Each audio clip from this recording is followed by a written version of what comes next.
Here are 5 cleaning tasks you're probably forgetting about, but that only take a couple minutes to tackle. First up is that can opener in your kitchen drawer. According to studies, most can openers harbor bacteria like Salmonella and E. coli.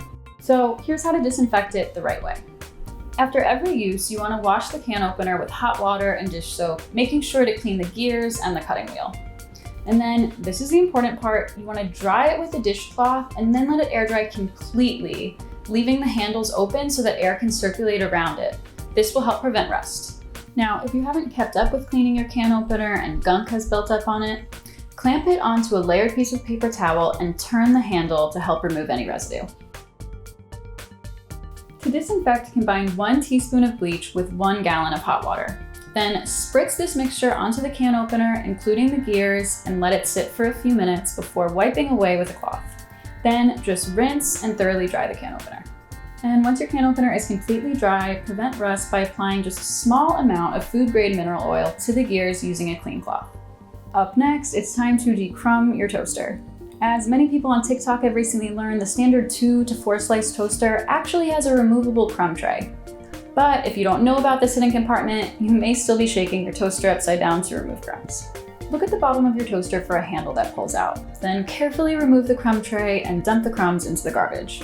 If needed, you can wash the tray with warm water and dish soap before drying thoroughly and replacing the tray.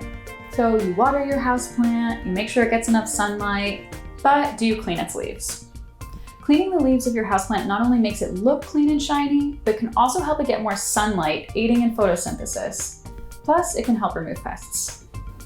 The easiest way to clean plant leaves is to wipe them gently with a damp cloth while holding the underside of the leaf to support it. Now, for plants that don't have large leaves like succulents, you can mist them with water using a spray bottle.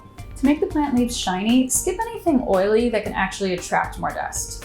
Instead, squeeze the juice of half a lemon into a pint of water.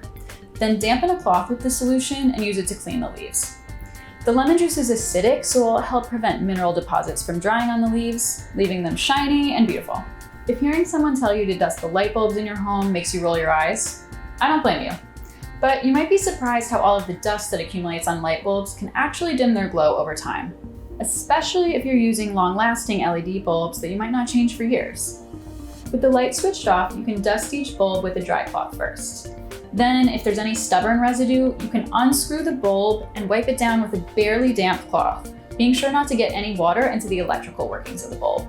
Then, just dry the light bulb thoroughly before replacing it. The last thing almost everyone forgets to clean is the air vents in their home. To avoid having dust waft around when you turn on your AC for this season, use the nozzle or brush attachment on your vacuum to clear the dust off of the outside of each vent. For a deeper cleaning, start by turning off your heating or air conditioning, and then unscrew each air duct cover. Dust both sides of the grate with a microfiber cloth or a soft brush. Then rinse and thoroughly dry the grate before replacing it.